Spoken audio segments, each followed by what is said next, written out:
3. Welcome back. Welcome back. Happy New Year, bro. A2HH Absolutely. Live, the podcast. You already know what it is. Coop, how's it going, man? What's going on, fam? How are you? I'm great, man. I'm great. Let me check and make sure that, Good. what I'm saying, we are going live like we need to be going. Yep, everything looks good. Welcoming everybody into the room. Tonight, we're going to be talking about Kendrick Lamar's top 25 hip hop albums. Well, they were like favorite albums. Let's put it in context, Yeah, check actually. it He out. didn't rank them like saying that these are the best, whatever, whatever. His His 25 favorites. favorites. And even with them being his favorites, I'm kind of surprised that Outkast wasn't on there. I mean, just me first off, like that was what really jumped off for me. DJ Quick being number one, that was interesting. And I'm sure there's an explanation for that. But I understand Death Certificate. I understand Doggy Style, The Chronic, all that stuff. I get that.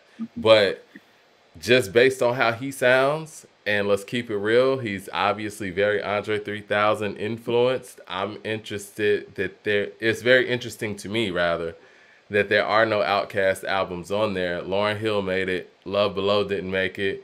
Akumanai was a big one that jumped out at me, too, because I think To Pimp a Butterfly is very Akumanai-esque. So, but yeah, those are some things that jumped out to me. Again, welcoming everybody into the room. What are some of your thoughts on this list? What about you, Coop? What were you thinking? What were some things that jumped out for you? DJ Quick jumped out first and foremost to me. Let me put the No, list up. All right, go ahead. yeah, can you hear me? Yeah, I got you. Okay. DJ Quick jumped out first and foremost in my mind, actually. I had a revelation about a few things. First of all, my cousin who taught me a lot about hip hop was a big DJ Quick fan. So I am super familiar with every last one of these DJ Quick albums that are on here. And so a lot of people who are looking at this may not understand how important Quick is the name is, or how dope Quick is the name is, or any of these other DJ Quick projects, but these are all dope records, I want to say. And I was actually about to submit something to you that I realized when you were saying all this. Right. Did it ever occur to you that maybe Quick isn't as Outkast inspired as we've all been thinking, and a lot of his funk and a lot of his groove is actually coming from DJ Quick? Are you talking about Kendrick? You know what? Yeah, and not to interrupt you, but I feel like with the Outkast, well, let's just say the Andre influence, right? You know the Slim Cutter Calhoun song, right? Where Andre was on the first single. All these lonely girls want to cut. It's all right. It's okay. That's the name of the record. Okay. And for people who haven't heard it, go to YouTube, check it out. But that was what, the year 2000 or 1999 or whatever. And you listen to that Andre verse that she said, "I love my man, we gotta." That shit is Kendrick's whole fucking style. It is what it is. Andre's flow and his vocal inflection and the things he was doing with his voice while he was rhyming is pretty much Kendrick's whole style. You listen to, we was talking about Good Kid, Mad City. What's the name of that song? It'll come to me in a minute. But his whole flow is Andre on there. And you got the Hot Boys on here and BG and Juvenile on here. No Outkast records? So the first point that I wanted to make about the whole Quick reference is that we were always just so quick to listen to Pimp a Butterfly and assume that it was Aquemini-ish and Andre 3000 inspired, because he himself stylistically is Andre 3000 inspired as an MC. But what I'm saying is that looking at this list, I can hear how Quick has influenced his whole sound or his whole style. Mike, does that make sense? No, I agree with you, and I think that makes a whole lot of sense. But so that takes some of the Outkast effect out of the overall sound.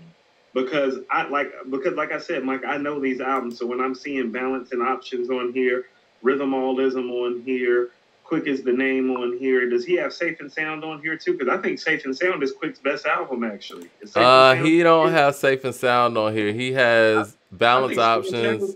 I thought Safe and Sound was Quick's best album. I thought it was too. But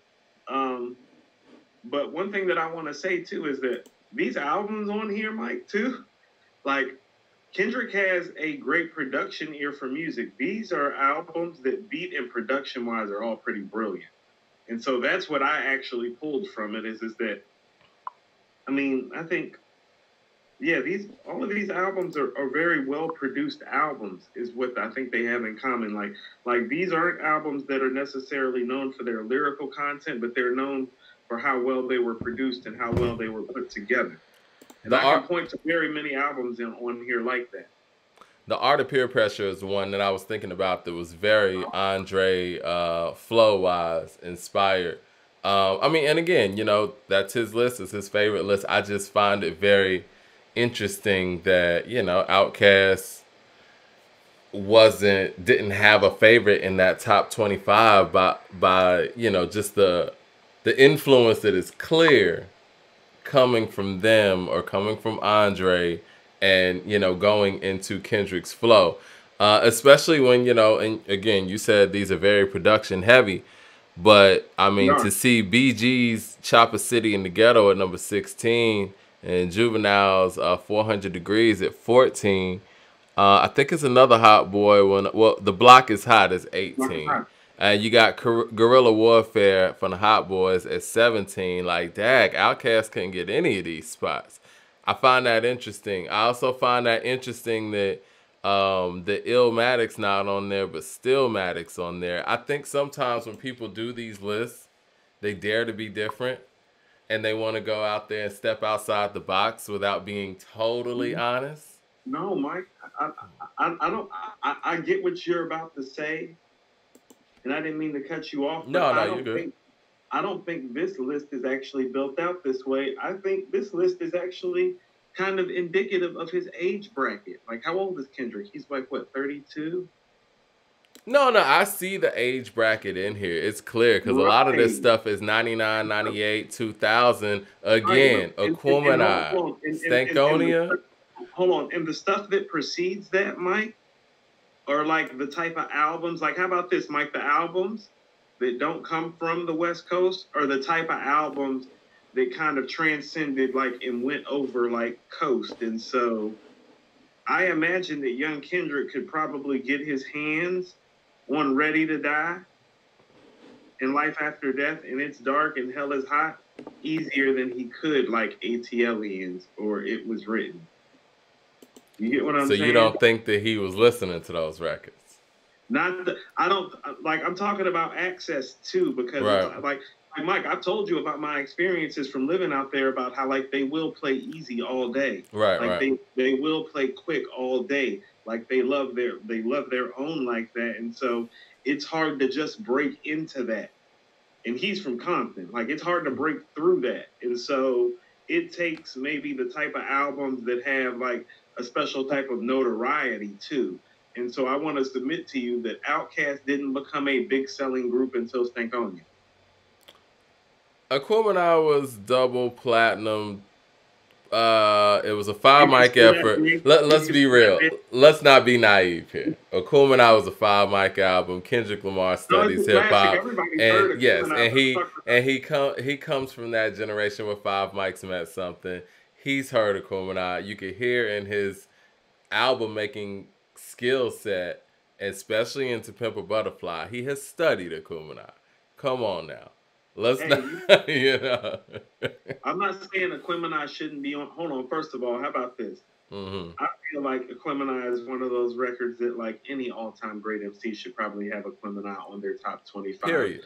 Aquemini is one of those records, so I'm not trying to argue with you about that. I told you, I think it's the second best rap album of all time, and for those of you that think it's number one, I'm not about to argue with you about it. Okay. So that's not what I'm saying. I'm just saying, like this is his favorite stuff. This is real case specific. Like, Mike, one thing that jumped out to me is that the dog food. That's like, want to know what? That's when I was like, you want to know what Kendrick? I could tell by looking at the first 7. I'm like, Kendrick likes funky production, because when you see her Quick as the Name, Death Certificate, The Chronic, Doggy Style, Ready to Die. People don't understand how West Coast inspired Ready to Die is. Like Big and Puff. To take the West Coast back. Me Against the World, Dog Food, All Eyes on Me. Like, those are all very, like, Ready to Die is an East Coast album, but that's what I mean. Like, some of the vibes, some of the, you know what I'm saying, Mike? Like Machine Gun Punk, Juicy, like they were trying to do it like the East Coast way, because Snoop and Dre kind of like taking all the well, they ain't kind of taking all the shine. Snoop, Dre, and Ice Cube are taking all the shine. I mean, Puff even said that they approached it in the way that the West Coast was approaching records like The Chronic and Doggy Style. So yeah, Right. and Mike, yeah, Ready to Die is very. The intro to Ready to Die starts out. Biggs getting out of jail, and what's playing, Mike, when Biggs getting out of jail in the intro to Ready to Die? It's the Shiznit by Snoop Dogg playing in the background. Right. Like, them niggas knew what time it was. Oh, and so, like, I want people to understand this. I'm not saying like Ready to Die is West Coast inspired. I'm saying it's a competitive game, and them dudes was watching them dudes, and so. I mean, just like in any sport, and especially in the NBA specifically, I mean, the game is going to be tailored around whoever won that championship. And whoever's winning championships, people are going to build their teams and build their strategy around beating them. And that's what that was. Like, Here's what else I want to submit to you. It's Dark and Hell is Hot is at number 12, and I love it. I personally love that record. Yeah. Like, one of the best rap albums of all time, in my opinion. That to me is one of those albums that should be in everybody's top 25. Actually. I agree. Because I think not only is it great, but it's important. Like, it's important. He kind of like he almost single-handedly ended like all that shiny suit shit. Like he did. He did. Who helped him? He had no help. Everybody else was kind of playing the middle at that point. Team, like, even cats on his team were wearing shiny suits, and he was like, "Nah, like, y'all gonna come to the show with me and like put your hoodies and Timbs back on." Like, it was. But here's what I thought about when Kendrick put this down, and here's what I mean. Like, Kendrick does a lot of double time and a lot of double voice, right? Mm-hmm. Like, I think "Stop Being Greedy" by DMX, I think, is the best. Double voice record in rap history by somebody not named Slick Rick. Yeah, I mean, it's really tough to compete with. I actually think it's better than "Gimme the Loot" because of the depth of the words of the song. I mean, it's by far better than "Gimme the Loot" to me. Okay, I mean, I don't even think that's. Okay, cool. Yeah, I don't even think that's a. Yeah. Okay, no. It's an argument with some people. Okay, Biggie's always going to get arguments anyway, but. When I heard that, I was like, well, damn. Well, did he get his whole double time voice from the X shit and not from Dre again? I'm just asking questions here from the list that he gave.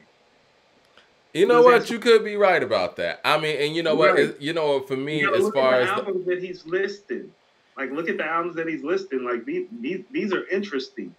Does he not sound like Andre when he hits that flow though? But all I'm saying is that, hold on. First of all. And I've told people this about Kendrick. Kind of what makes Kendrick special as a West Coast MC is that he really doesn't sound like he's from the West Coast. If you listen to him, his mom is talking at the end of Real. She's talking about how, we're from Chicago. We like the step.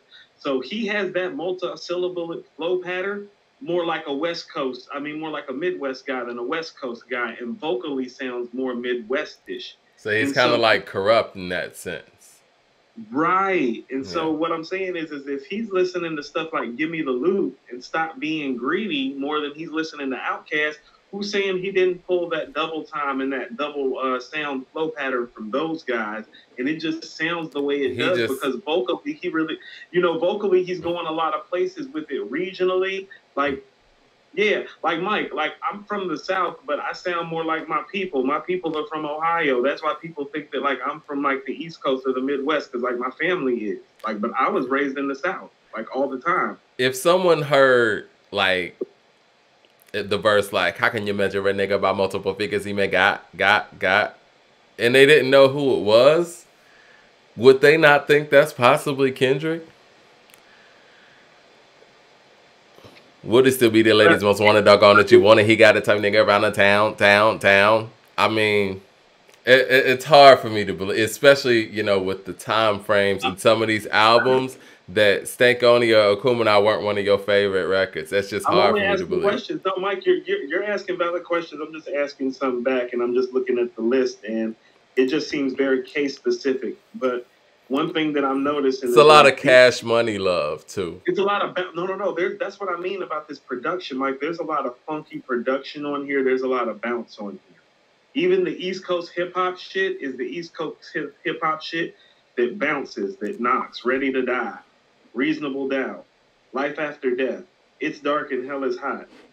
The Southern stuff is almost all Cash Money. It's got that knock to it. It's like, I remember these, like, Mike, you remember how 400 Degrees and Chopper City and Guerrilla Warfare and the Block has had sound in the ride, like knock. He's from the West, Mike. Like they ride around. Yeah. You know what I'm saying? Yeah. Now I can see that. I mean, we used to go to the car and listen to Manny Fresh's production and hear those 808s dropping and going back up. Hey, Mike, remember what I was telling you about Stillmatic, like with the Smoking song? Yeah. And like the West Coast nigga, like when you listen to Stillmatic, Mike, like West Coast cats love Stillmatic because Stillmatic is probably Nas's most versatile and fun performance on the mic from beginning to end. Well, how do you feel about, I know you're a Nas fan, but I also know you're a Clips fan. How do you feel about Lord Willin being on there and the other one not being on there, the classic? Oh, Hell Hath No Fury? Yes. But here's the thing, Hell Hath No Fury, I tell people it's very, the production is way better, but it doesn't knock the same. Like the beats on Lord Willin have like more of an aesthetic knock that I could see a West Coast artist liking more. Like Hell Hath No Fury is on some Only Built for Cuban Link shit. I've always told people that. I mean that production wise too. Right. Like it's dense, it's heavy. There's not like a lot of happy like bounce around like ride to stuff on there. As a matter of fact, the only two records on there that's like really the type of records you really ride around to like a West Coast nigga would is like Wamp Wamp with Slim Thug. What it do? What it do, and Trill. The rest of that stuff is like on some Purple Tape shit. And so I can see him liking Lord Willin more because it has When the Last Time, Grinding, Virginia, Ma I Don't Love Her. It's got more of a bounce to it. It's more stuff that even the West Coast niggas is playing when they riding to the beach or riding up on Crenshaw. You know what song I really liked on Lord Willin? I liked the one with Jermaine Dupri. Yeah, isn't that Ma I Don't Love Her? Nah. It's that you got the big ass bell. Now let me see you jingle it, babe. Yeah. Hold on, isn't Goddamn on there too? Nah. Oh yeah, it is. It is. The original, and then they put the other one on not the remix, the original. Yeah. That's what I'm saying. Like there's stuff on there. That's what I mean. It's like I'm hearing what he's hearing production and sound wise, and West Coast guys. And here's what I mean when I say this. Like Dre changed everything, and he didn't just change everything like beat wise.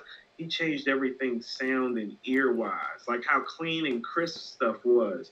Like a lot of these albums are well produced, like they sound clean and crisp in your speakers, Mike. You know another person that, and I'm gonna be honest, man. Another person that he sounds a lot like, who's not on this list.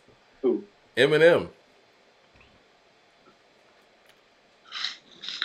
Hey, what's this whole M and Snoop thing? I've been out the loop. The M and Snoop thing is just pretty much Eminem came with some, with some lines or whatever on that deluxe version of his album, and then Snoop pretty much said that Eminem don't want it with him, and I mean the whole thing just stems from the fact that, Snoop said that he didn't have Eminem in his top 10. And Eminem's whole issue with that was the fact that he didn't like Snoop's tone. And he said the line that really got him with what Snoop said was when Snoop said that he could live without Eminem's music. And so I guess that's what Eminem took offense to. But at the end of the day, a lot of people feel that way. And I applaud Snoop for being honest.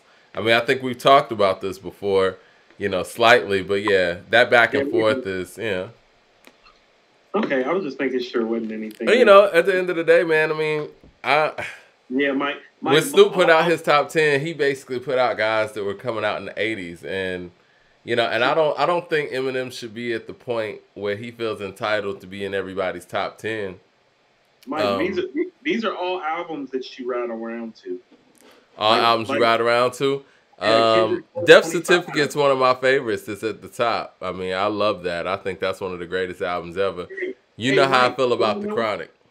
Hey, you want to know it? Hey, I was actually meaning to tell you. First of all, I went and listened. It was funny. While we were on break, there's some, like, I take break from a lot of artists. Like, I didn't listen to much Nas, Jay, Ghostface, or Raekwon last year. Mm-hmm.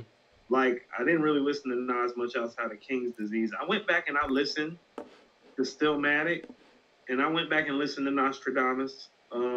Nostradamus is still as bad as I thought it was. Ha! Stillmatic is better than I thought it was. I was gonna ask you, do you have It Was Written or Stillmatic at number 2? Mike, I've always had It Was Written at number 2 because it's a better lyrical performance. I'm actually, Mike, I believe I've always been more like Illmatic Lost Tapes. Like truthfully. Because I know Lost Tapes is the real version of I Am. Yeah, Whatever. But woulda, coulda, shoulda. But in all honesty, for the first time, I actually thought about putting Stillmatic like in Nas's top 3 albums because he's never been like more versatile and more lyrical at the same time, Mike. And I think it's his second best album, personally. And it's like, it's amazing. It's pretty breathtaking, Mike. You want to know what? You know what I was thinking is I actually listened to Nostradamus and Stillmatic back to back, and I was like, you see, you should have just put Braveheart Party on Nostradamus because that fit right on in with the trash that was on there. And well, I feel, you know what? I was listening to the Blueprint the other day, and Jigga Jigga That Nigga Jigga came on, and I felt like, man, that should have been on the Dynasty. Too, that record's trash too. That should have been on the Dynasty. Should have been on the Blueprint 2 or the Dynasty. Yeah, right. Yeah. But Stillmatic, Mike, Stillmatic could possibly be Nas's second best album. I think it is.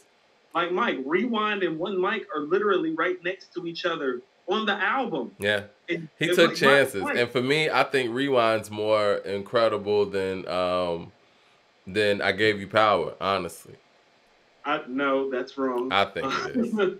I don't agree with that at all. Daniel Taylor says that Bone Thugs and Harmony East 99 should be on everybody's hip-hop fans' top list. Any hip-hop fans' top list. I think it's a top 50 to 75 rap. Ooh! Really? You're not a big East 99 fan, huh? I think East 99. No. I'm a big fan, but it's like you want me to start naming albums? Because I can give you about 30 off the top of my head.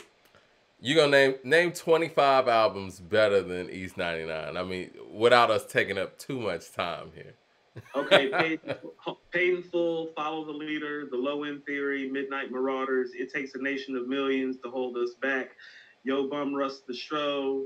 I disagree with that. Criminal Minded, The Greatest Adventures of Slick Rick, Illmatic, Ready to Die, Life After Death, Reasonable Doubt, The Chronic, Doggy Style, America's Most Wanted, Death Certificate. Where are we at, Mike? Where are we at? I ain't even got the 95 or name no Wu-Tang or Outkast shit. Look, I see where you're going. I don't think Yo Bum Russ the Show is better than East 99. I feel you, but I don't. Man, yeah. I mean, Mike, I can take it off. We can keep going though. Daniel Taylor says this is disrespectful. Hey, look, we'll stop Mike, the disrespect. Mike, I think it's top 25. Going to Kendrick's list: Reasonable Doubt, 2001. Enter the Wu-Tang, Only Built for Cuban Links. Oh, you want to go on Kendrick's list? Let's go on Kendrick's list. Mike, hold on, Mike. Before we go on, hold on. You talking about East 1999 making the top 25? Mike, can't we name 8 Wu-Tang projects better? 8 Wu-Tang projects? I think that's too much, man. No, Mike. Enter the Wu-Tang. Wu-Tang Forever. Okay. You know what? Hold on. I'm not totally convinced Wu-Tang Forever is better than East 99. I'm not. It is. Hold on, Mike, it got holes in it. It's the double disc. Like, hold on. Where's East 1999 better exactly, Mike? Like, you know the real from version end to end. You know the real version of Crossroads isn't the version that like blew up to be the single. It's not, and honestly, I like the original version how it fits in the album. So you know, I don't know. I don't think Wu-Tang Forever is better than East 1999. I do. Nah. No. I love East 1999, but we talking DM about... the most McClure says it is not better than East 99. I guess he's talking about Wu-Tang Forever. I give you Into the 36. It's Dark and Hell is Hot is better. 400 Degrees is better. 400 Riding Degrees is Dirty not by better than UGK East is better? 1999. No, 400 Degrees is not better than East 1999. Same. No. Like, No. that's same, Mike. Mm-mm. Like, what are you? Hold on, Mike. Hold on, Mike. What classic songs are on East 1999 that like make you feel this way? The first of the month, Buddha Lovers is on there. Yeah, that's. Nah, I don't know how. Buddha Lovers in. Buddha I Lovers love is it. not a classic. Help us But out in the group. Mo Mike, Murder, like they changed the whole. Mike, that's not even the best weed song on the album. Butt Smokers Only is better Bud than that. Smokers Only is a classic. Butt Smokers Down with Only the is better than Buddha 71 Lovers, is a Mike. classic. Butt Smokers Only is better than Buddha Lovers, Mike. Execution Double Nine Styles, one of the best intros ever.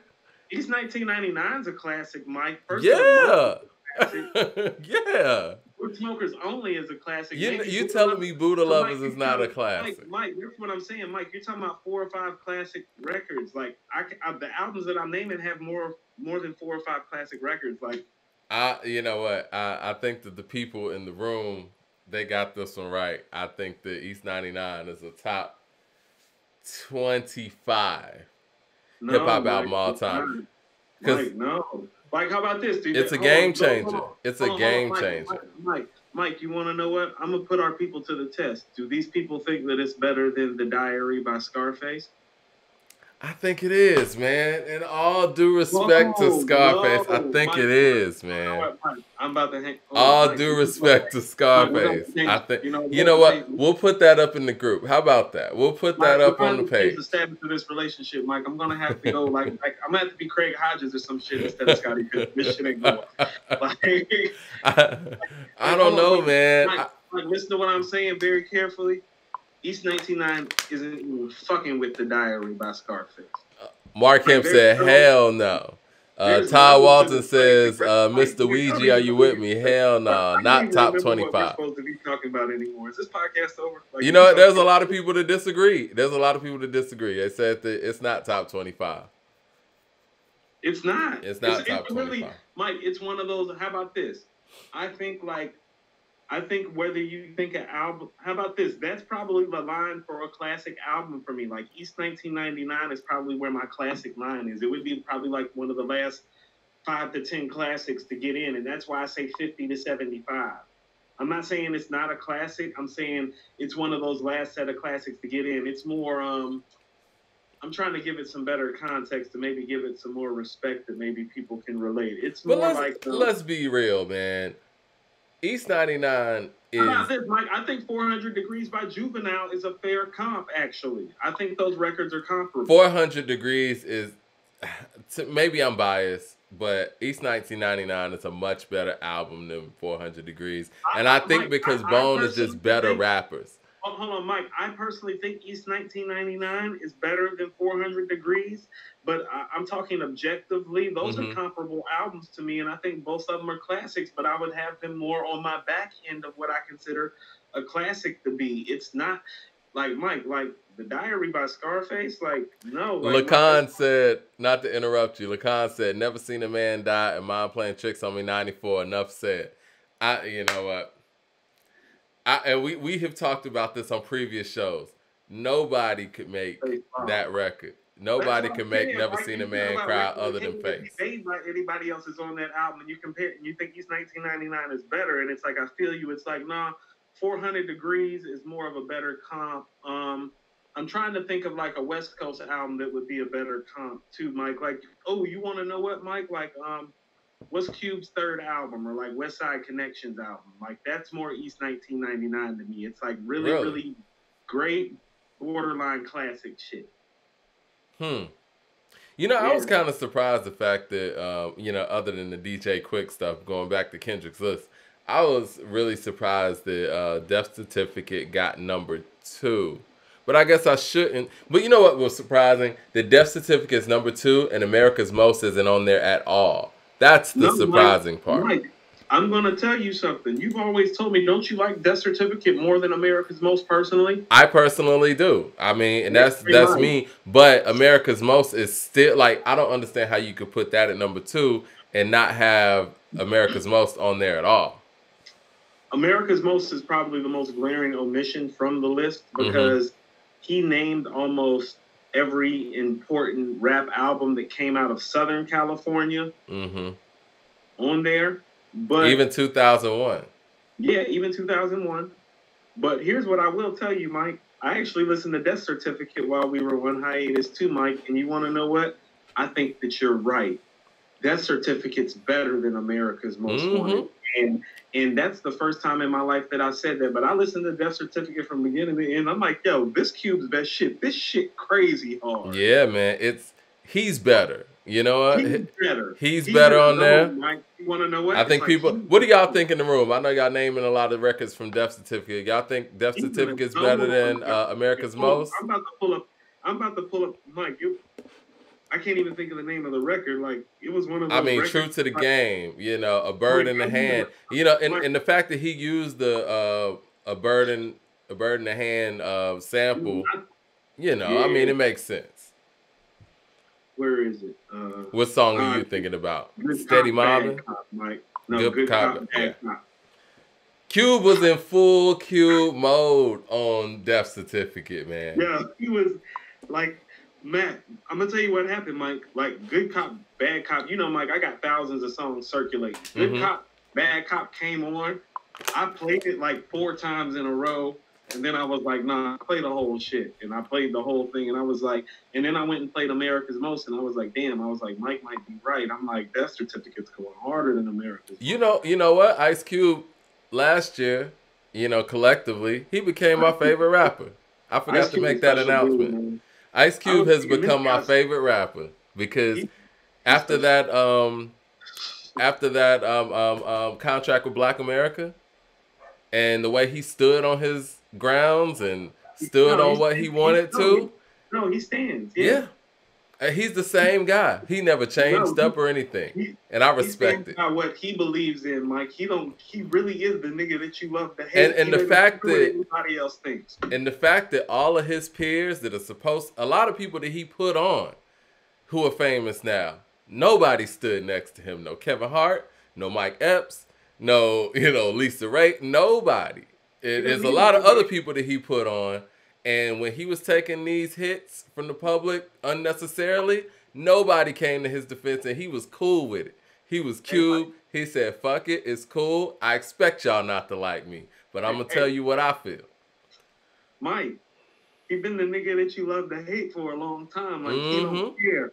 He like, you want to know what? I'll just take my ball and my money and go home, and at the end of the day, who going to do what? What did he tell Lamar? He was like, I'm a big boy. I could take it. What you gonna do? And for that, Ice Cube had become my favorite rapper.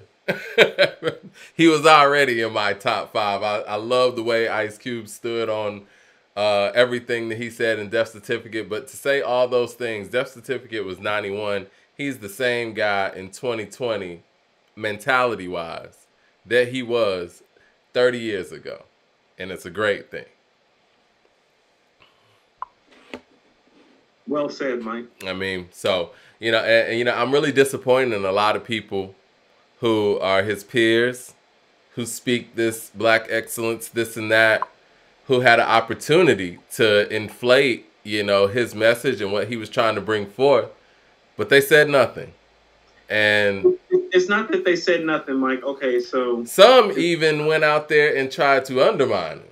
There we go. That's what I was about to touch on, Mike. So my problem isn't the people who didn't stand beside him. My problem is with the people that had something to say. And I've said this about issues before. We as black people, like, we're not in the type of circumstances that we can be going in front of each other as public figures and blasting each other. We need to be handling that shit behind closed doors. I don't know if people notice what's been going on the first week of 2021, but the shit kind of serious with, the depths of the race and the color issue and the color line here. And so what's more troubling is when we undermine each other publicly from other entertainment or positions of power or authority of influence or in public perspective and regard. And so I don't have a problem with the people that stand next to him. That just gives Ice Cube the opportunity to say, fuck you, and keep some more money out of niggas' pockets who he put money in when wouldn't nobody else do it. That's on them. and he can make his moves from there. But the people publicly undermining him is problematic for me because it to a fundamental issue that people such as James Baldwin and Langston Hughes and Malcolm X and Dr. King and W.E.B. Du Bois have been highlighting about our culture for over 100 years now here in America in terms of how we treat each other. Yeah. You know what? I don't know if it was a political move to leave America's Most off. But maybe that was part of it because, like you said, that's blaring the fact that you got Death Certificate at number 2 and America's Most being the type of artist that Kendrick is and it being a Southern California thing, that not being on the list at all, it's kind of weird. Yeah, Mike, because even with me saying that I think now that Death Certificate is better than America's Most, we're still talking about 2 of my top 25 albums. Right. And I just lived on the West Coast for a little while. I mean, because honestly, I'm from Atlanta, Georgia, right? Grew up in the era where the Dungeon family was running things. If I was to list my top 25 favorites and certain records are on there and I leave out a Soul Food or something, or I leave off ATLians, it's odd, you know? It just Mike, is. I was actually thinking when you said that, it's like, well, Mike, there's no way in hell you can leave off Soul Food. There's no way I could leave off Soul. But see, a lot of people feel like that about America's Most. There's no way you can leave off America's Most. I mean, Mike, for its time, and people got to remember it came out before The Chronic. It was a brief period, but it was the most important rap record that ever came out of the West Coast until The Chronic dropped. Mm-hmm. Well, I guess you could say Straight Outta Compton. You think America's Most is more important than Straight Outta Compton? Why? Because the shock value had worn off, but he showed his command for the rhetoric at hand. Like, the shock was over by the time America's Most had come out, but he was able to dig deeper. Like, he was a better MC, he was a better street reporter and orator, and he really he touched a lot of things that I don't know if he would have been able to touch on within the confines of that group, because that group is very revolutionary, but it's also very misogynistic, degrading, violent. Right. And America's Most is just as much of a political piece as it is a gangster rap piece. I could see that. But the thing is, Straight Outta Compton kicked down the door though. Yeah, it kicked down the door, but that's what I'm saying though. But like Cube, I'm sorry, like Cube on 10 is kind of like, he was better and bigger than the group, and the numbers and the career and the longevity indicate so. Like, he didn't need Drake, he didn't need them. Like, America's Most the proof. Yeah. Like, Mike, can't you put America's Most right up next to Straight Outta Compton and it's comparable? I think so. I think, that's what I'm saying, Mike. That's a solo record. That's a whole crew. That's his crew. But he went over to the Bomb Squad, and honestly, Mike. I'm even saying bar wise, like song wise, like you see how strong he is. Well, rap wise, he's stronger than the whole group. No Vaseline showed you that. But so Mike, like when I was listening to it, it's funny that you say this, Mike. It's like, I know America's Most and Straight Outta Compton are more important and probably get rated higher as such. But don't Niggas for Life and Death Certificate sound better? Definitely. And and I've had discussions about Niggas for Life and Straight Outta Compton. And honestly, if Cube in 91 is on Niggas for Life, that came out in 91 as well. If he's on that album, that's one of the best hip hop albums. Right. No, Mike, how about that? So that's better than the Chronic and Doggy Style if he's on Niggas for Life. Yeah, you got Cube from Death Certificate on Niggas for Life. That's going to be one of the best albums ever. Because production-wise, Dre took it somewhere else, and lyrically, Cube took it somewhere else. Steady mobbing, true to the game. You know what's funny? Production-wise, like, you can tell that they were listening to Cube and the Bomb Squad on Niggas for Life, and Dre kind of like stepped his game up. Well, listen, Dre's always listening to the Bomb Squad. You could tell that Dre was listening to the Bomb Squad on Straight Outta Compton. It sounds just like It Takes a Nation. And for that reason, no, hold on. It Takes a Nation hadn't came out, man. Yeah, it came out first. Yeah. No, your bum rushed the show. No, It Takes a Nation was out. Really? And back then, a lot of people were recording stuff early. They said that Dre heard a lot of the stuff that they were doing at shows, before it came out, but it came out first. There's this picture that Q-Tip and Dr. Dre took where it was like they were holding like their seminal records. I think Q-Tip was holding Low End Theory and Dre was holding Straight Outta Compton, and they had It Takes a Nation's vinyl in the middle of both of them. So that album really built the foundation for what they were gonna do sonically. Hey, Mike, before the show ends, I'm going to name 25 albums better than these 1999. I just thought about that. I was like, I was thinking, like, Mike, I didn't talk about any De La records. Now I give you that. De La got 3 records better than East 99. Mike, you know what? I think, I'll say 2. Mike, I don't know if the first one's better. Mike, the Infamous is better than East 1999. Yeah. Yeah, Mike, cats don't want Mike. Supreme Clientele and Iron Man are better. I agree with that. Only Built for Cuban Links is better. Into the Wu-Tang is better. Liquid Swords is better. That's at least 5 Wu-Tang projects. Mike, Outkast's first 4 albums are all better. That's 9 projects. I don't know if Stankonia is better. I don't think Stankonia is better, but the first 3, yeah, definitely. Mike, it has. Tribe's first 3 are better. No, Mike, you can scratch Tribe's first one off. No. They got 2. Yeah, Mike. No. All I'm saying is that, like, People's Instinctive is incredible. No, Mike. All I'm saying is, matter of fact, Mike, you might be right. People's Instinctive might be better than East 1999. Like, Mike, it's not hard to get the 25 albums ahead of East 1999. It's not. Oh my God, the disrespect. We apologize to our fans out there. Mike, you like Riding Dirty? You think Riding Dirty? I like Riding Dirty, but I don't think Riding Dirty is better than East 1999. But you know what? I'm just being disrespectful. We'll put up a debate. I mean, but what are y'all thinking there? Y'all think Riding Dirty is better than East 1999? Hell yeah, Mike. Man, the bone disrespect.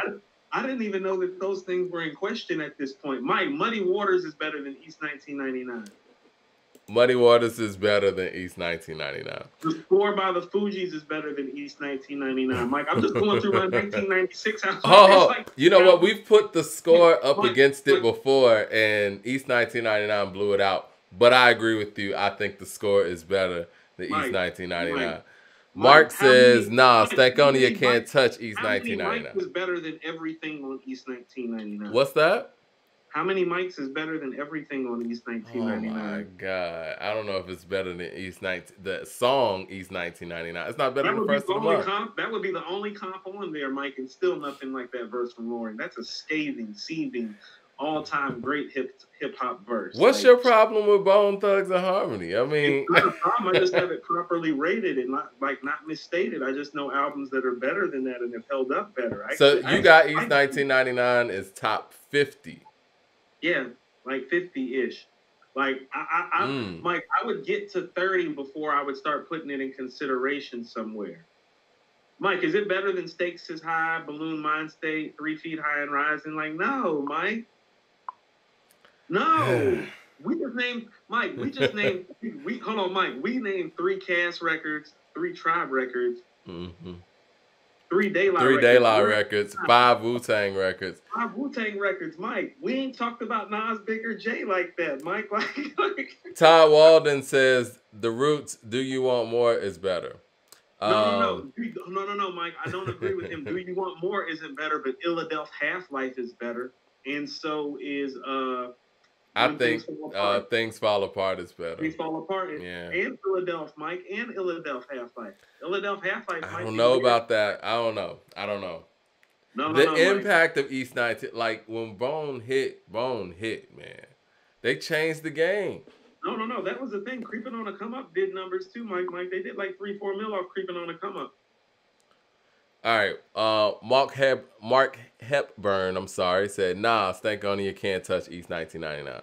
Todd Walden says, A-Ball and MJG is a good comparison. Which 8 Ball and MJG? What, Coming Out Hard? Listen, I think Coming Out Hard is better than East 19. I don't know. That's close. That's a good comp. That's close. That's a good comp. Because I love Coming Out Hard. I love Coming Out Hard too, but I think that's comparable objectively. Because it's a game changer. Like, they changed the way guys was rapping, man. Like, a lot of Memphis rappers, even to this day, they got that flow that MJG had on Coming Out Hard. Yes, absolutely. Yeah. No, trendsetting. Yeah, and you like Creeping on the Come Up like that? Now, that's the one that I thought just didn't have a lot of songs like that, and I feel like Bone's best song is For the Love of Money. So Mike, that's part of my problem with East 1999 is actually I think their two best songs are on the EP, which is Thuggish Ruggish Bone and For the Love of Money. Their two best records are actually on the EP. You think Thuggish Ruggish Bone is one of their best records? That's the groundbreaking moment, Mike. I can remember being in middle school and everybody was trying to figure out what they were doing. And how to rap like them. And you were cool if you were the first one who could get one of the verses and rap it all the way through. Yeah, same. Yeah, that was the moment.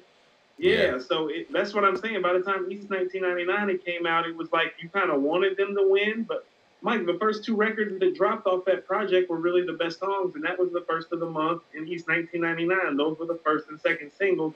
And then they remixed the original version to The Crossroads, which I thought was the third best record on that project. Well, you know what? Let's go back to Kendrick for a minute. And I know he was ranking other albums, but this is him ranking his own albums. He was talking to Big Boy. Let me know if you can hear this all right. The best album, which one is their favorite, so on and so that? Forth. Okay. We want you to rate your album. Okay. All righty. Which one is your favorite album? All right. Show it to him and call it out by name, my day. Section 80. All righty. Section 80. Mm-hmm. Oh, this should be last. Sorry. To Pimp a Butterfly. Ooh. This is tough, bro. Ooh, you shouldn't write good material. Good Kid, Mad City. Both sides. Ooh.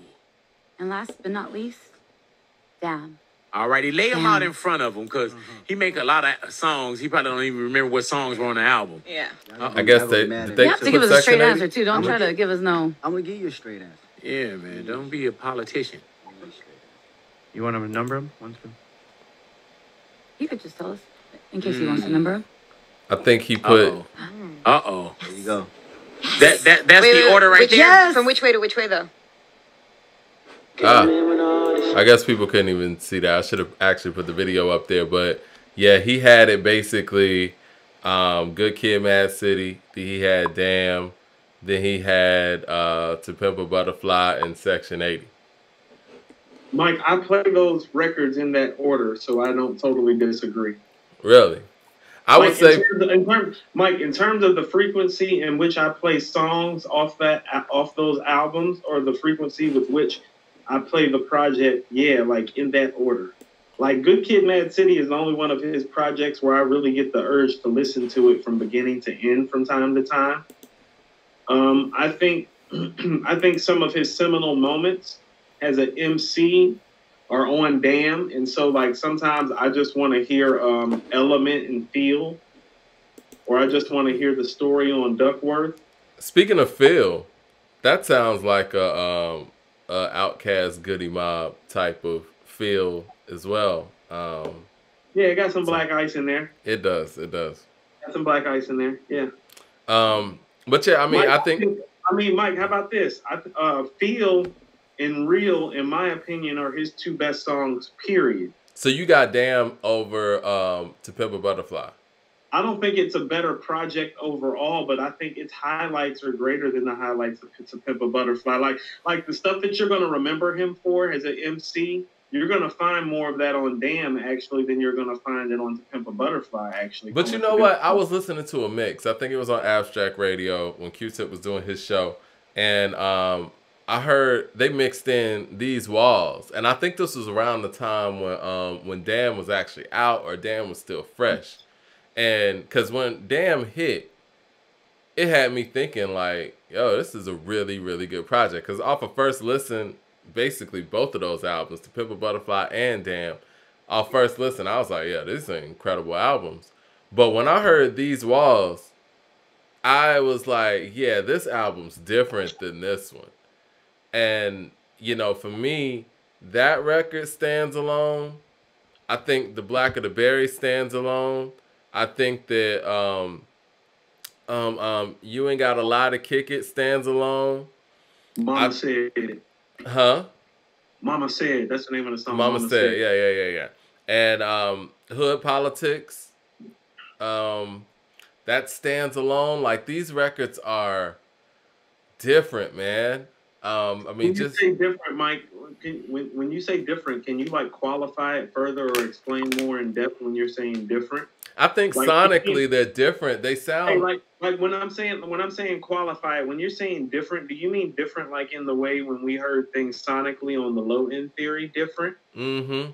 Like it just comes through the speakers different, man. It's like, I hate to use this comparison, but like when we were talking about the verses with Snoop and DMX, and when I told everybody who was talking to me about it before it happened, I said those Dr. Dre records hit different.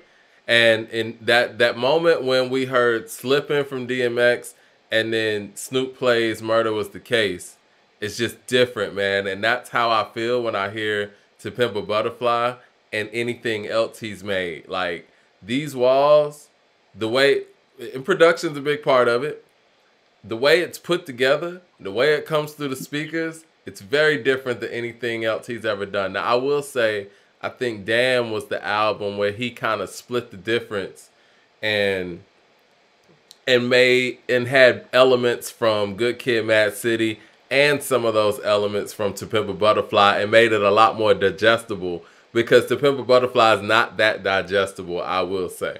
It's not that it's not. Okay, so can I submit something to you? And this is like, and he gets higher scrutiny because of how gifted and how talented he is. And so we rate him and look at him differently. And so what I'm about to say isn't like a total criticism, just like take it for what it's worth. The real problem with To Pimp a Butterfly is that the whole is better than the sum of its parts. And here's what I mean when I say this.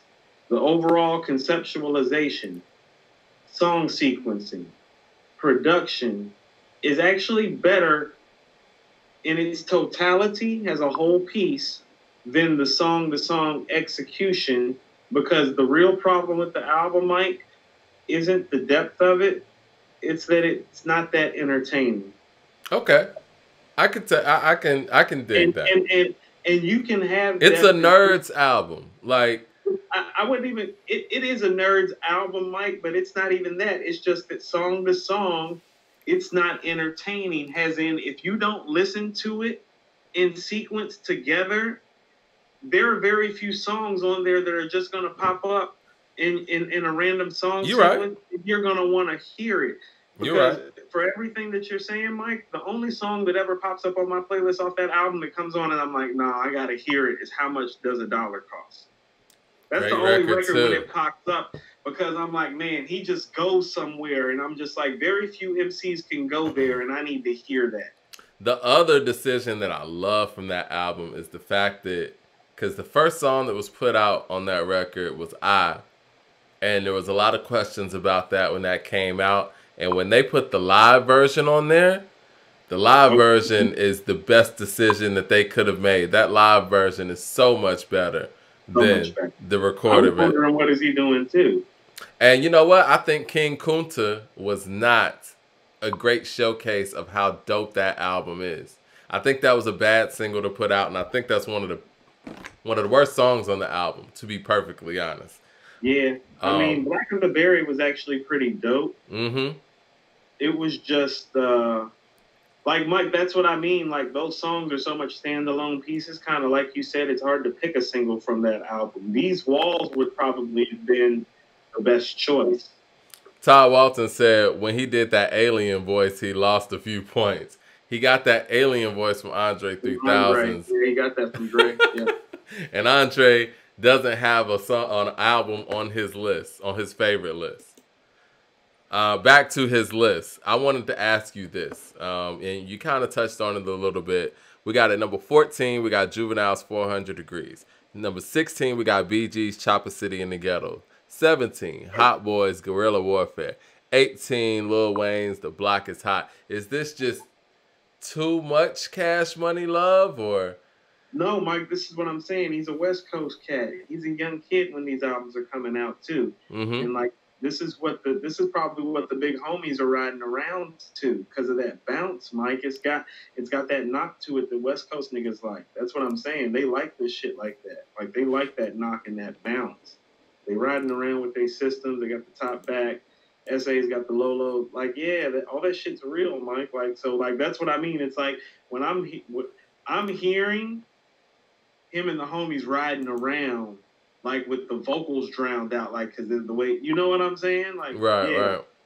I mean, you know what? With that whole, because he also has Charlie Hustle on there too. He got that E40 effort, Charlie Hustle that came out in '99.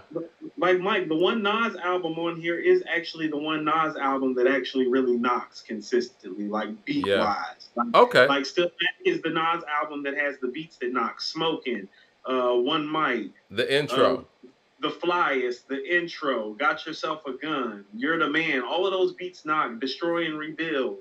Let me ask even you the this. Poison track. Those are all beats that knock like in your system when you turn up. Doom, doom, doom, doom. Like yeah, they love that shit. You know, this is kind of a good segue to something that we were talking about offline. Excuse me.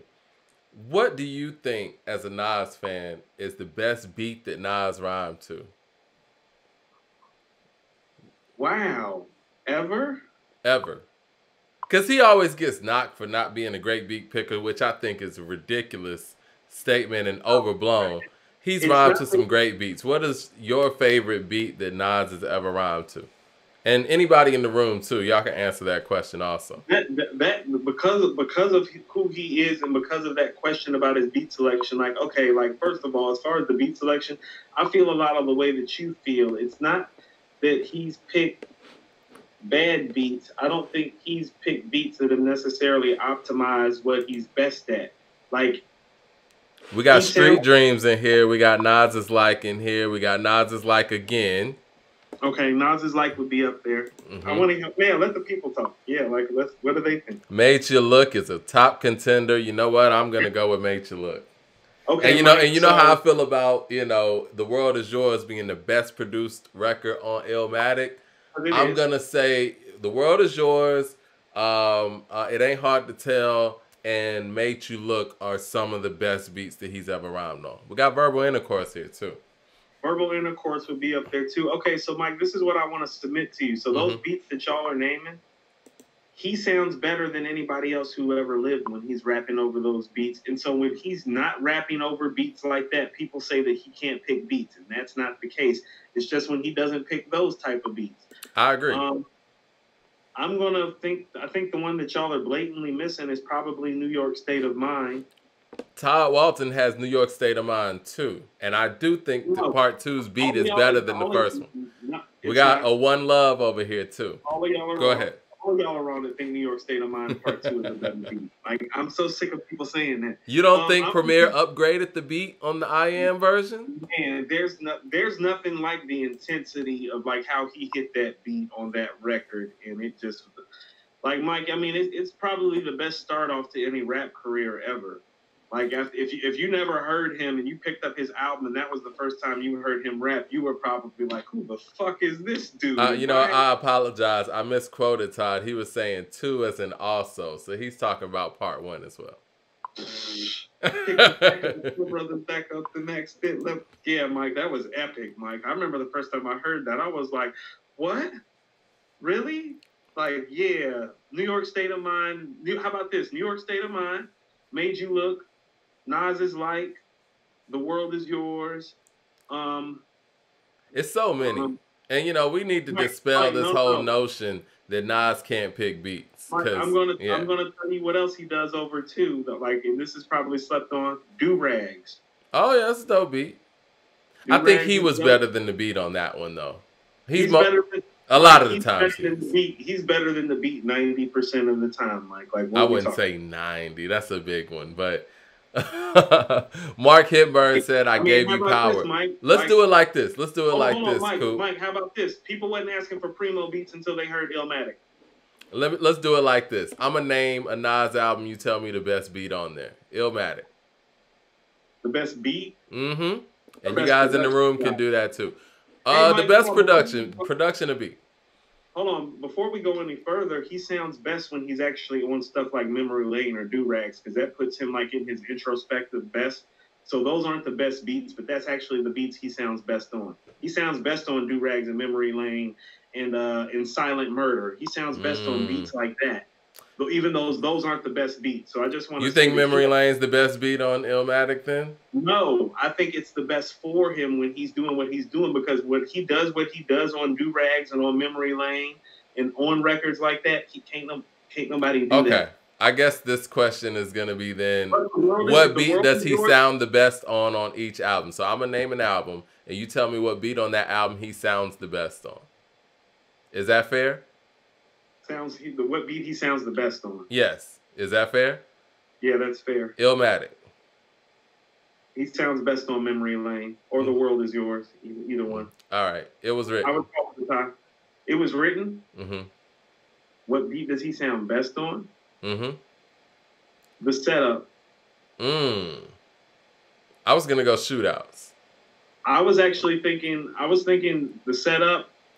I Gave You Power, Shootouts, or Silent Murder. If we were Live Nigga Rap. I forgot about Silent Murder. I love Live Nigga Rap. Oh, Mark says The Message. We got a lot of One Love. We got One Time for Your Mind on here too. All right. I Am. Nas is like. Nas is like easy. New York State of Mind too though. But yeah, Nas is like. Nostradamus. Last Words. Stillmatic. That's interesting, Mike. He sounds best on the intro, Mike. I think he sounds the best on You're the Man. Personally. Mike, that was my second choice. Get out my head. I was choosing between You're the Man and the intro, but I think, Mike, the intro is so epic to me. I think, how about this, Mike? That's one of the best rap intros ever. Like, he needed that intro. Like, niggas really didn't think he could rap well anymore. Yeah. Looking out of my projects is what Todd says. Got yourself a gun, Cedric Johnson. All right. If he's talking about the original version of Project Window that was on the original version of I Am, not that bullshit that ended up on Nostradamus, yeah. Sounds the best on Rewind, I see, too. All right. We're going to Godson. Godson, I think I already know what people are going to say here. Get Down is one of his best records, Mike. Like, Get Down is one of the best rap songs in Nas' career, but it still Made You Look. Made You Look is definitely the answer to that one. Oh, man. Mike, you know what? I changed my mind, right? Mike, it's Made You Look. Made You Look is the best beat. I think it's the best beat yeah. It is, because when he does that, Mike, when he's on that rap shit, like that beat is on some rap shit. When he's on some rap shit, that's what's best for him. It's Made You Look. That beat can contend with just about anybody's power records. And to be perfectly honest, Jigga gets a lot of praise for his production choices and the producers he works with. I don't know if he has a beat in his catalog that is on par with Made You Look. I would have to go You Don't Know or something. Know. Yeah. You Don't Know. Yeah. You Don't Know is the only beat that comes to mind, Mike. But here's the thing. Okay, so let's break something down and let's get down to what Nas's pocket is. What's the Made You Look in a sample of? Yeah, it's a break beat. It's a break beat. It's the Apache break beat sample. Yeah.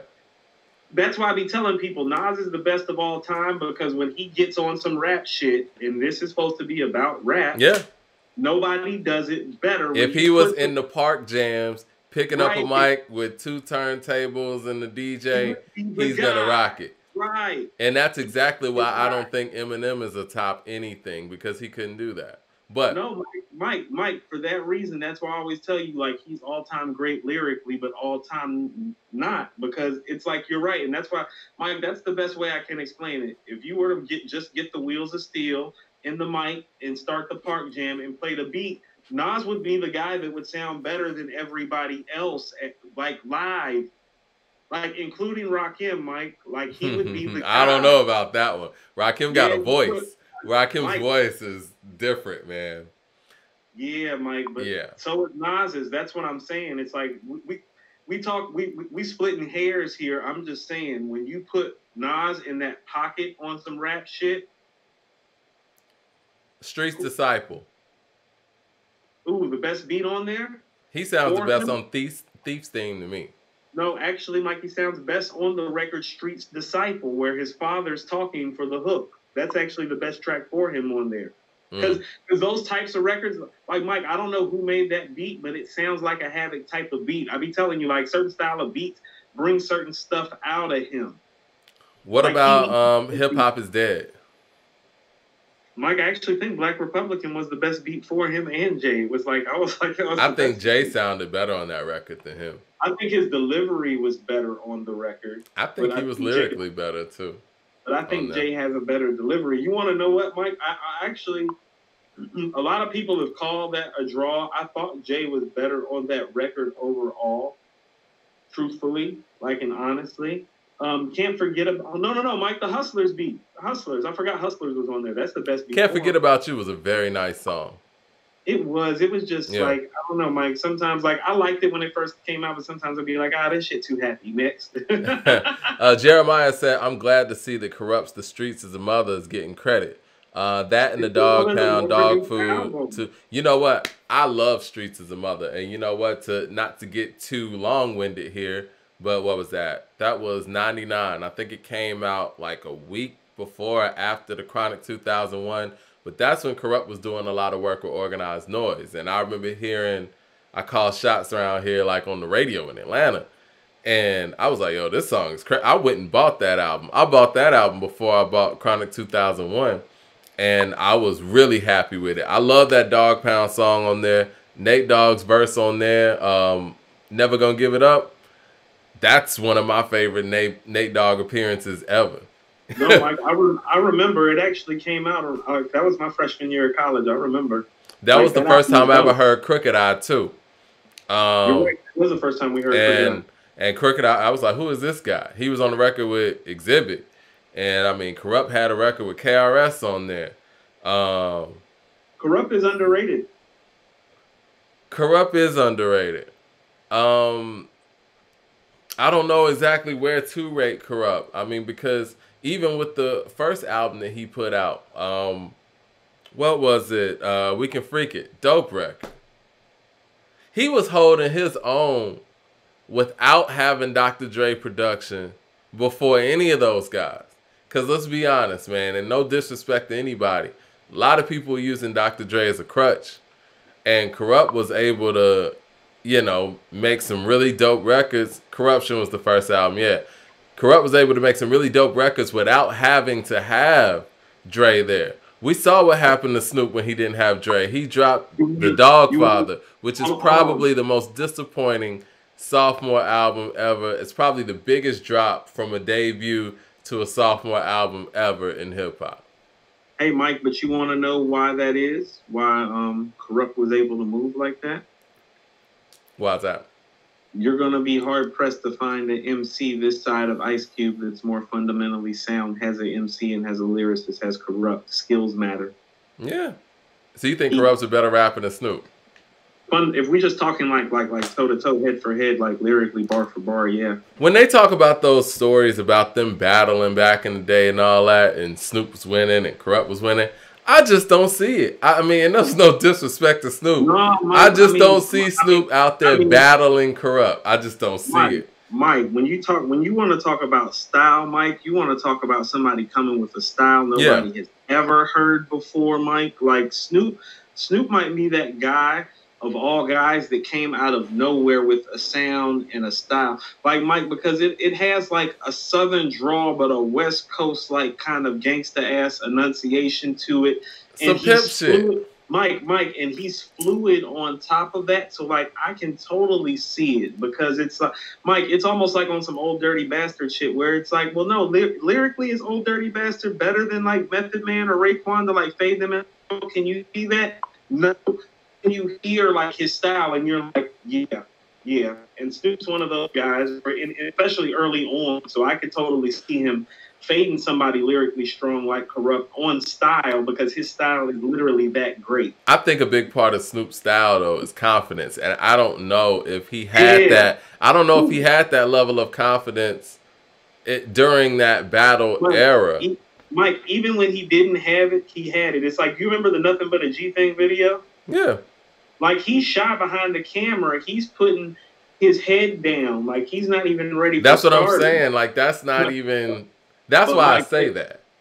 But, Mike, like, it's different when you get in your zone and you're doing what you love to do. That's what I'm saying. Like, the star in you comes out. And what I'm saying is that Snoop is one of those guys that... He's probably one of those guys you probably don't see the star in him until he start rapping, start going and coming alive, and he start freaking different styles and different flows live on you. And niggas like, oh shit, because he's got the voice, he's got the delivery, he's talking some fly shit. Like, it's easy. Yeah. Yeah. I mean, he's clearly a star, you know, and obviously Dre saw that. How about this, Mike? Listen to what you just said. He's clearly a star. Corrupt is not clearly a star. He's just the MC, just a really dope one. So it kind of evens itself out in the battle. You know what? Let's see. Yeah, they said Snoop got a Southern draw. He's even been giving himself some credit. Well, you know, he got family in Mississippi, right? I didn't know that. Yeah, I thought it was Texas. Yeah. Snoop's family is from Mississippi. Yeah, that would explain the draw. Just like Kendrick family from Chicago, that explains the ease which he does the multiple syllabic patterns, a la Twister, Crucial Conflict.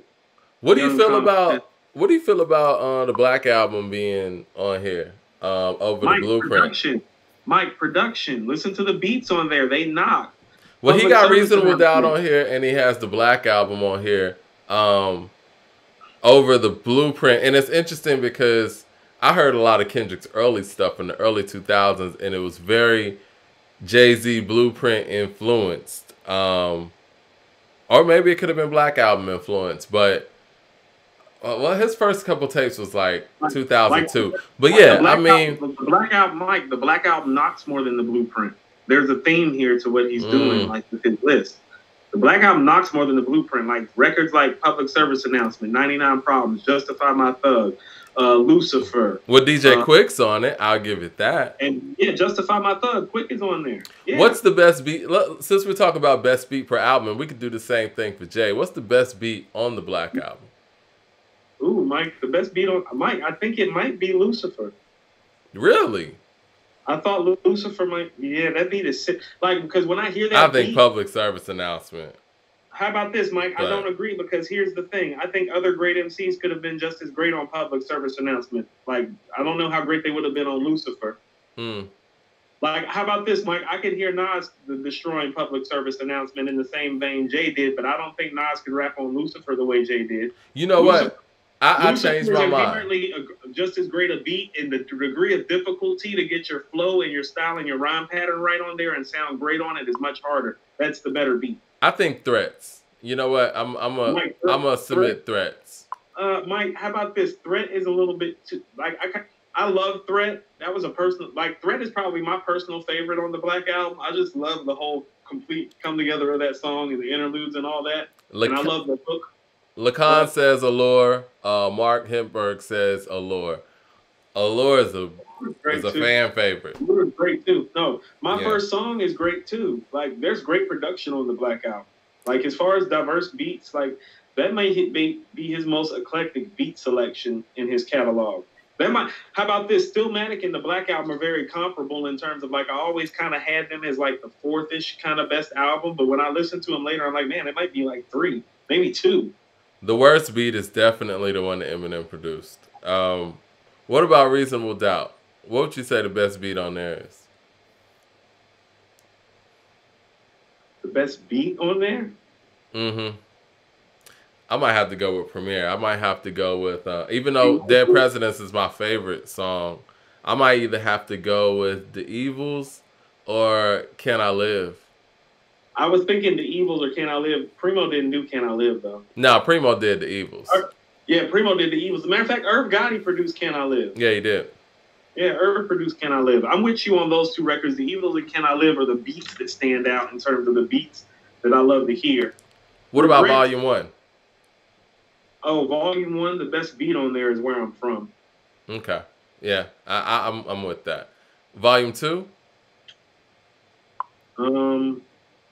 Oh, Bring It On. I like that one too, Mark. That's a dope That's the record. one I was thinking about that I missed. That's the other Primo beat. Bring It On's a banger. Bring It On is a banger. Bring It On's a banger. I've heard Kareem Biggs say that's Jay's best verse on the album. No, that's not true. Cashmere Thoughts is better. The last verse on Can I Live is better. All the verses on Dead Presidents and Politics and You, Brooklyn Finest are better. I just like how him and Sauce Money sound together on Bring It On. Bring It On is dope as hell. Well, they sound good on Face Off on Volume 1. They sound great together. I love them together. Yeah, I was hating that they fell out. Like, I love their records together. Matter of fact, Mike, do you remember that record Celebration on Streets Is Watching? Mm-hmm. Yeah. Yeah, they sound great on that record. I love them together. That might be Jay's best partner, and that's saying a lot because I think him and Beans are great together too. I did not say that. That's very disrespectful to Beans. Nah, man, I think Jay and Beans are incredible together. I think Jay, Beans, and Face are incredible as a trio. But if we talking about just two guys together, you think Jay and Sauce sound better together, not necessarily are better together.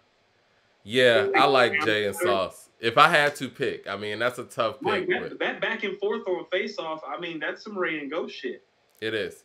All right, Volume 2. We have a It's All Right from Lacan. No, that beat is not. No, Volume 2, I would actually, Mike, is a week ago. A week ago. I like that song a lot. I don't know if the beat's my favorite.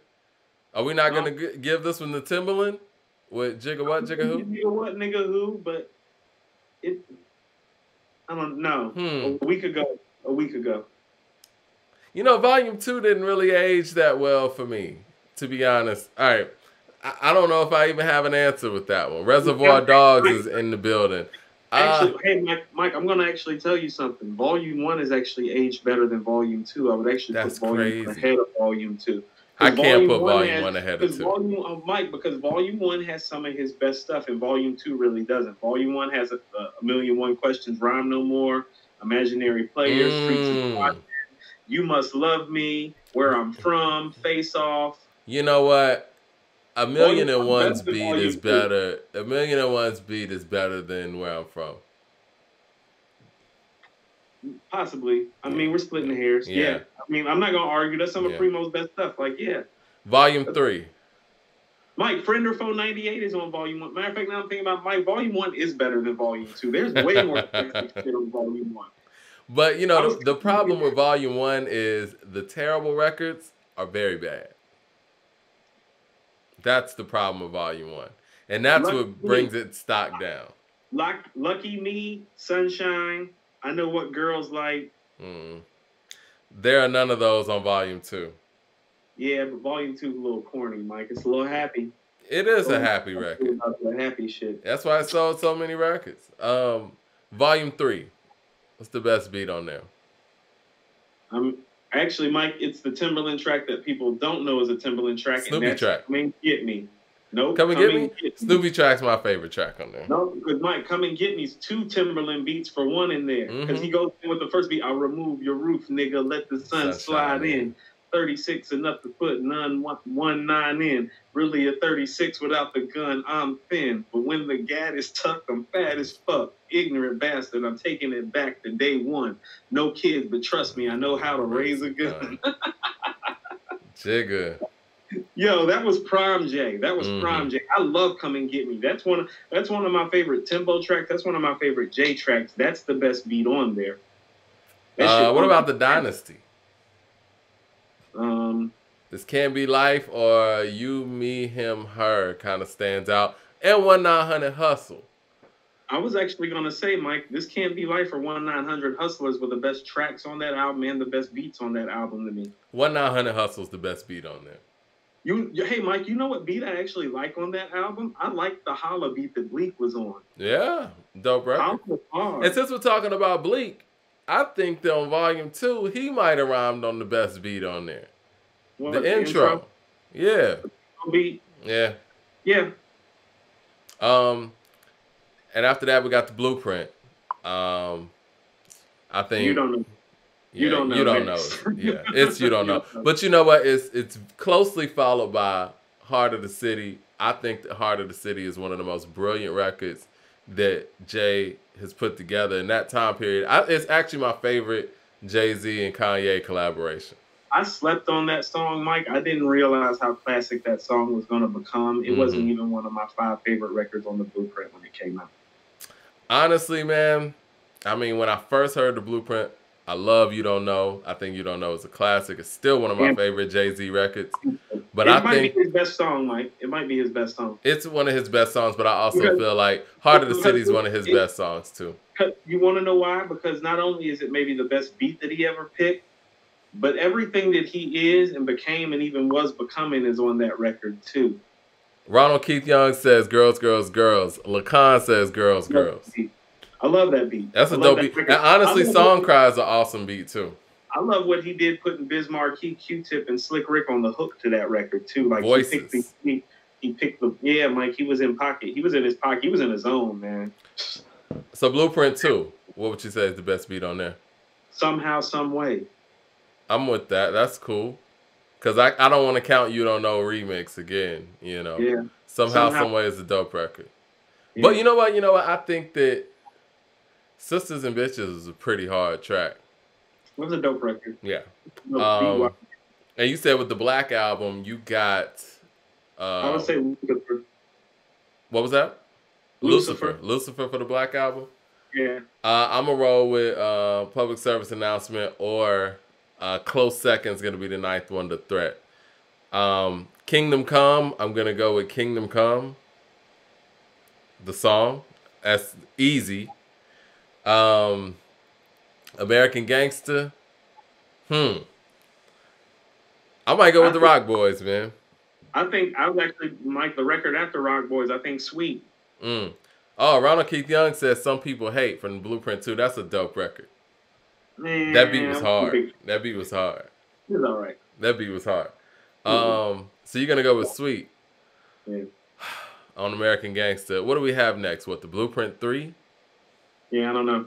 I like how we're covering all of Jay's records. We didn't get to all of Nas's records. I'm sorry. I didn't mean to stop on Nas.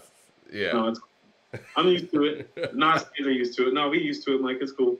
We already know what the chance is. It's all good. Well, you know what? Let's just be real recent about it then. What did you think was the best beat on Nasir? The best beat on Nasir? No, we'll start back at Life is Good. What's the best beat? Like what we were saying before, which track does he sound the best on Life is Good? You want to know what's crazy? Because I didn't feel this way about the record literally until I just heard it the other day. That Nas the Don track. Okay. It's perfect for him. Like, that's what I mean. He needs those beats that bring something out of him. And that's the record on that album that brings something out of him. What about the Nasir album? What track does he sound the best on there? The Everything track. Everything? Yeah. It was the what was it? You like White Label? I like White Label. That was a good beat. That was like some nasty Nas type, like. What about King's Disease? 27 Summers. 27 Summers. All right. Well, that sounds like we've covered this 25 from Kendrick. I guess the last thing, you already spoke on this Clips, Lord willing, in contrast to their sophomore classic. Actually, their third album, but yeah. Is it? Yeah, they released the album in 1998, exclusive audio footage under the name. Did that ever actually come out? Yeah, they came out, Mike. They had a whole video of the funeral. I remember the funeral's video, but I don't remember that album actually coming out. They got like 3.5 mics in the source and all that. That's crazy. How did I'm tripping. The Lord Willing is actually their second album. Hell Hath No Fury is actually their third album. Is it? You ever notice that people's third albums normally their best piece of work? Typically. It happens a lot. They had a lot of time to work on Hell Hath No Fury, and Pusha T is at his best on that album. I mean, I personally like Daytona, but I think that he was rapping like something else on Hell Have No Fury. Mike, I was telling, like, I mean, keep in mind, I mean, Hell Have No Fury came out the same year Kingdom Come and Hip Hop Is Dead came out, and I was telling people, it's like, Pusha T sound better than Nas and Jay. Like, I don't know what you're hearing. Yeah, I mean, better than me, right? Like I think when I heard him on Pussy, that was on the what soundtrack was? Yeah. Yeah. I was like, yo, man, he stepped it up. That was supposed to be the lead single for Hell Hath No Fury. Yeah, Jive was fucking around. Pharrell was talking about on that Drink Champs, he was talking about that issue with Jive and the Clips and what made him stop working on, you know, Justin Timberlake stuff. And the fact that basically he told Jive that he wasn't doing any of their stuff until they did anything, you know, till they made right with the Clips. Mm-hmm. And he says he regrets how he handled the situation. I just think, and they didn't cover this part of it, I just think it's messed up the fact that, you know, I understand what Pharrell was doing. I think it's messed up that Timbaland, being fam too, just said, okay, well, I'll do the whole thing. There was no united front there, so it was like, the label was like, okay, well, we'll just use Timbaland. I don't talk about crossing the picket line. You know what I mean? Like, okay, I hate to say this, but when you fucking with Justin Timberlake, that's just too much money for some niggas to ignore. I don't know how else to break it down. We're just gonna keep it funky. If they didn't have Timbaland, he wouldn't have been able to do anything. That's the thing. Like, I think people gotta understand their worth too. Listen to what you just said, and Timbaland probably leveraged the shit out of that. That's still not cool. How about this? There ain't a lot of producers worth more than $100 million. He's one of them. Yeah, but I think at the same time, man, it's like you understand that from Justified, the Neptunes and Timbaland was basically Justin's sound. You already had Cry Me a River and all that stuff. Boom, whatever. If y'all would have stand firm together, then Jive would have had no choice but to do what was right. There would have been no Justin album without no Timbaland or Neptunes. You understand that, right? Like, without them getting up to work, Justin's whole sound was them. He's no Michael Jackson or nothing like that where he can go, or Prince where he can create his own stuff. Justin Timberlake's not that. So without Timbaland, Chad, and Pharrell, there's no Justin Timberlake album that the public's gonna accept. Who was he gonna get to work in their place? Those are all very valid assertions. Unfortunately, in this capitalistic society that we live in, yeah. I mean, you want to know what, Mike? It's almost like you have to rank and file the bullshit. It's like, should a Timbaland probably have shown more of a consolidated front about the preservation of black music and black artists and black culture and black solidarity in Virginia? Yeah, but where does he really rank in the fuckery? Pretty low, because there are guys way, way higher, and black men that are doing way, way, way worse to their own. And I'm not saying they're not. I'm just saying that was an opportunity. No. Missed opportunity, definitely. I just don't want to vilify him about that necessarily because, A, this is the music business and the music is going to speak. I don't know how you feel about those Justin Timberlake projects that Timbaland produced. But they were great. Okay, so we're in agreement. Those are all quality projects, Mike, that he did. But I just don't. I don't really like the foundation they were created on. How about this, Mike? When the 2020 experience came out, I told a friend of mine, Dion. Dion's an IT developer out in Silicon Valley, and I remember the look on his face when I told him that I thought the album was great because it was coming for me, and he was like, "Yeah, it's great." He's like, "Cause Timbaland produced it." Exactly. And, you know, Future Sex Love Sounds was, I mean, that was pushing the envelope. And this was right after Timbaland did that Nelly Furtado project. He had Promiscuous Girl out there. So it wasn't like, you know, I need this. They needed Mike. You, Tim. Hey, Mike. And I'm sure he leveraged it. Hey, Mike, I was in Cali when Future Sex Love Sounds came out. I will say that is a good Bridging the Gap album. That was something that white people and black people grooved to alike. Yeah, they did a great job on it, and They you did a know, great job with that. and Yeah, Timbaland enlisted the help of like, Don Jahans and all that because, yeah, I got my feelings, but like when people can come together and dance and enjoy the music, like I ain't got no problem with that shit, man. and this ain't about Justin, this is about Jive, and I think that you know if again he knew what was going on, I think that the right thing could have been done by the Clips quicker if you know he'd have been like, look, my brother's not doing it, I'm not gonna do it either. Hold on, you know what? I mean, but in turn, you know what they did, Mike? They turned around and they made one of the real 25 best rap albums ever. So it's like, you know, there was something to be had even out for all of Jive's fuckery too. I agree. Like, matter of fact, Mike, do you think East 1999 is better than Hell Hath No Fury? I do, and we can leave at that mark. Yeah, it's time to go. It's time to go. Mike. You know what? We're gonna put it up there. You know what? I think we'll put that up there on when the show goes off. When the show goes, go ahead. I'm sorry. I was gonna say when the show goes off, we'll put up. Let me know what albums you want to put up against East 1999. No, Mike. You want to know? I want you to put Hell Hath No Fury up against East 1999. That is ridiculous, Mike. So you want it to be just those two, or you want it to be Hell Have No Fury? Straight up and down, Hell Hath No Fury. Like Mike, I don't think Mike. That album came out November of 2006. It was the best gangster rap album I had heard since Only Built for Cuban Links. It's an 11-year gap. That's how great I think that because of 11 years since I heard some guys lyrically in production and stuff put a project together that was that. It's an 11-year gap for East 99. The best rap album that year, Mike, and everybody dropped that year, and it was the best rap album that year. Ghost dropped, Game dropped, Jeezy dropped, I think T.I. dropped, Nas and Jay dropped. Everybody and their mama dropped, and they made the best rap album. And Pusha was the best MC that year. And he's been the best MC a lot of years till this year. And speaking of which, Mike, here's what we're ending with. My prediction for this year is that Supreme Clientele 2 is going to be album of the year because anything that got Supreme Clientele on it is what I'm rolling with.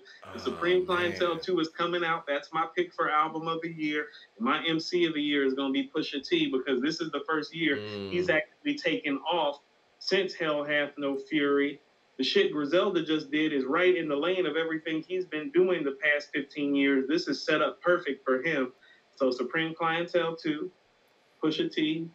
Well, according to Pusha T, his whole project is produced by Kanye and the Neptunes so far. And I say the Neptunes meaning Chad and Pharrell, not just Pharrell. So, yes. No, I mean, because, you know, a lot of people are just getting Pharrell production, but very few people get Chad and Pharrell. Mike, and I love Pusha. You know what I'm saying? And he may have Kanye and Pharrell, but I don't know if there's anybody in the history of rap who knows how to put an album together better than Ghostface Killah. I don't think people understand Kanye can give him a run for his money, and this is a guy who is a huge Ghostface fan.